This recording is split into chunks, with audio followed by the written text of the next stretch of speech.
ধন্যবাদ মাননীয় স্পিকার। মাননীয় প্রধানমন্ত্রী জনাব তারেক রহমানের পক্ষে আমি সালাউদ্দিন আহমদ, মন্ত্রী, স্বরাষ্ট্র মন্ত্রণালয়।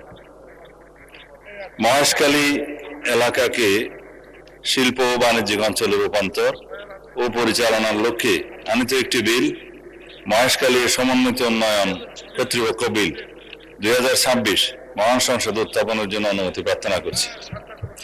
ধন্যবাদ মাননীয় মন্ত্রী, আপনি বিলটি উত্থাপন করুন।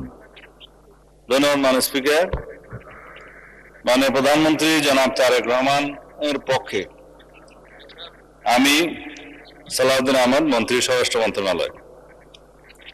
মহেশখালী এলাকাকে শিল্প ও বাণিজ্যিক অঞ্চলে রূপান্তর ও পরিচালনার লক্ষ্যে আনিত একটি বিল, মহেশখালী সমন্বিত উন্নয়ন কর্তৃপক্ষ বিল মহান সংসদে উত্থাপন করিলাম। ধন্যবাদ মাননীয় মন্ত্রী। মহেশখালী সমন্বিত উন্নয়ন কর্তৃপক্ষ বিল 2026 সংসদে উত্থাপিত হলো।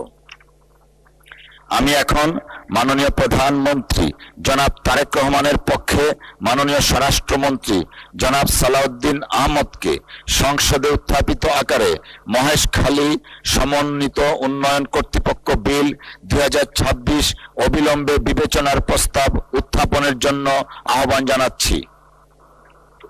ধন্যবাদ মাননীয় স্পিকার।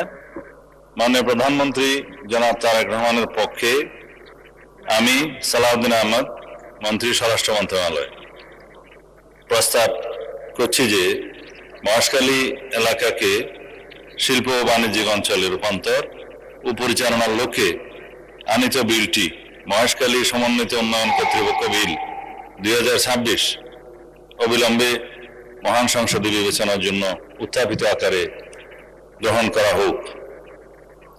ধন্যবাদ মাননীয় মন্ত্রী। সংসদের সামনে প্রশ্ন হচ্ছে, সংসদে উত্থাপিত আকারে মহেশখালী সমন্বিত উন্নয়ন কর্তৃপক্ষ বিল 2026 অবিলম্বে বিবেচনার জন্য গ্রহণ করা হোক। যারা এই প্রস্তাবের পক্ষে আছেন তারা হাঁ বলুন, যারা এই প্রস্তাবের বিপক্ষে আছেন তারা না বলুন। আমার মনে হয় হাঁ জয়যুক্ত হয়েছে, হাঁ জয়যুক্ত হয়েছে, হাঁ জয়যুক্ত হয়েছে। অতএব সংসদে উত্থাপিত আকারে মহেশখালী সমন্বিত উন্নয়ন কর্তৃপক্ষ বিল 2026 অবিলম্বে বিবেচনার জন্য গৃহীত হলো।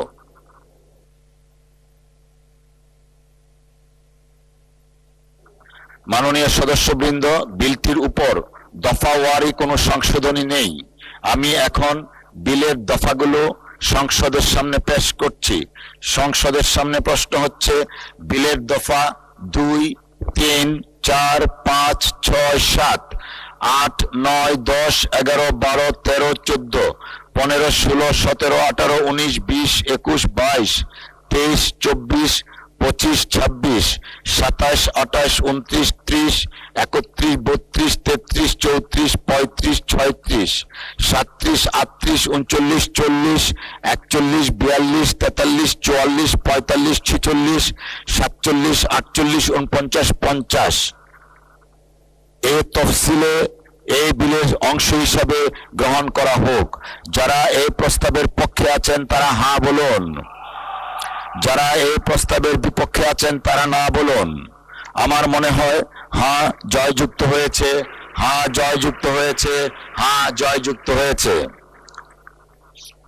অতএব বিলের দফা 2, 3, 4, 5, 6, 7, 8, 9, 10, 11, 12, 13, 14, 15, 16, 17, 18, 19, 20, 21, 22, 23, 24, 25, 26, 27, 28, 29, 30, 31, 32, 33, 34, 35, 36, 37, 38, 39, 40, 41, 42, 43, 44, 45, 46, 47, 48, 49 ও 50 তফসিলে এই বিলের অংশ হিসাবে গৃহীত হলো। মহান সংসদের সামনে প্রশ্ন হচ্ছে, বিলের 1 দফা বলবৎকরণ দফা প্রস্তাবনা প্রবর্তন এবং শিরোনামা এই বিলের অংশ হিসাবে গ্রহণ করা হোক। যারা এই প্রস্তাবের পক্ষে আছেন তারা হাঁ বলুন, যারা এই প্রস্তাবের বিপক্ষে আছেন তারা না বলুন। আমার মনে হয় হ্যাঁ জয়যুক্ত হয়েছে, হ্যাঁ জয়যুক্ত হয়েছে, হ্যাঁ জয়যুক্ত হয়েছে। অতএব বিলের এক দফা, বলবৎকরণ দফা, প্রস্তাবনা, প্রবর্তন এবং শিরোনামা এই বিলের অংশ হিসাবে গৃহীত হলো। মাননীয় প্রধানমন্ত্রী জনাব তারেক রহমানের পক্ষে মাননীয় স্বরাষ্ট্রমন্ত্রী জনাব সালাউদ্দিন আহমদ, আপনি বিলটি পাশ করার প্রস্তাব উত্থাপন করতে পারেন। ধন্যবাদ মাননীয় স্পিকার। মাননীয় প্রধানমন্ত্রী তারেক রহমানের পক্ষে আমি সালাউদ্দিন আহমদ, মন্ত্রী স্বরাষ্ট্র মন্ত্রণালয়, প্রস্তাব করছি যে মহেশখালী এলাকাকে শিল্প ও বাণিজ্যিক অঞ্চলে রূপান্তর ও পরিচালনার লক্ষ্যে আনিত বিলটি মহেশখালী সমন্বিত উন্নয়ন কর্তৃপক্ষ বিল 2026 মহান সংসদে উত্থাপিত আকারে পাশ করা হোক। ধন্যবাদ। ধন্যবাদ মাননীয় মন্ত্রী, আপনাকেও। মহান সংসদের সামনে প্রশ্ন হচ্ছে, সংসদে উত্থাপিত আকারে মহেশখালী সমন্বিত উন্নয়ন কর্তৃপক্ষ বিল 2026 পাশ করা হোক। যারা এই প্রস্তাবের পক্ষে আছেন তারা হ্যাঁ বলুন। যারা এই প্রস্তাবের বিপক্ষে আছেন তারা না বলুন। আমার মনে হয় হ্যাঁ জয়যুক্ত হয়েছে, হ্যাঁ জয়যুক্ত হয়েছে, হ্যাঁ জয়যুক্ত হয়েছে।